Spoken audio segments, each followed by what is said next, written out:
আজকে আমি অনেক মজার একটা সবজি রান্না করেছি, তাই আমি আপনাদের সঙ্গে শেয়ার করে নিলাম। আমি কিছুটা মটর ডাল নিয়েছি। মটর ডালটাকে ভালো করে ধুয়ে আমি ইন্ডাকশনে দিয়ে ফ্রাই প্যানে করে ফুটিয়ে নিয়েছি। আর নিয়েছি ভেন্ডিগুলোকে ধুয়ে নিয়েছি। দুটো ধুন্দল নিয়েছি, এক টুকরা শোলা কচু নিয়েছি, আর কয়েকটা গাঁটি কচু নিয়েছি। শোলা কচুটাকে কেটে নিলাম, আর ভেন্ডিটার বোটা ফেলে ভালো করে একটু লবণ দিয়ে মেখে নিয়েছি।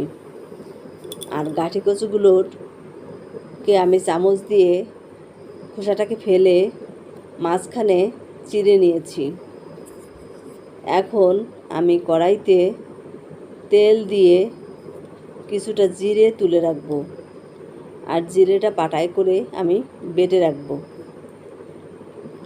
আর আমার ভেন্ডিটা আমি ভেজে নেব। ভেন্ডিটা ভেজে তুলে নিয়ে আমি কচুটাকে ভালো করে লাল করে ভেজে নিয়েছি। দেখুন, আমি কিন্তু এই সবজিতে কোনো আলু ব্যবহার করিনি। কচুটার ভিতর আমি আগে থেকে যে ফুটিয়ে রেখেছি ডালটা, মটর ডালটা দিয়ে দিয়েছি।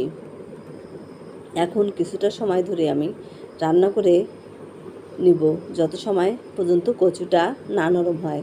তারপরে আমি দিয়ে দেব আগে থেকে কেটে রাখা ধুন্দলটাকে আমি একটু লবণ দিয়ে মেখে রেখেছিলাম। আর দিয়ে দেব ভেজে রাখা ভেন্ডিটা বা ঢ্যাঁড়সটা। এরপরে আমি কিছুটা নেড়ে চেড়ে আমি কয়েক টুকরা কাঁচামরিচ দিয়ে দেব।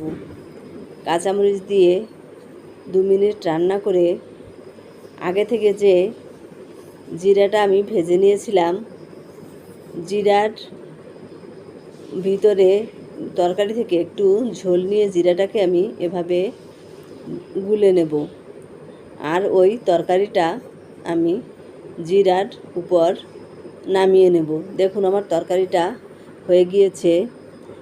তরকারিটা কিন্তু আমার অনেকটা মিষ্টি হয়েছে, কারণ মটর ডালটাও মিষ্টি ছিল, আর শোলা কচুটাও মিষ্টি ছিল, ধুন্দলটাও কিন্তু আমার মিষ্টি ছিল।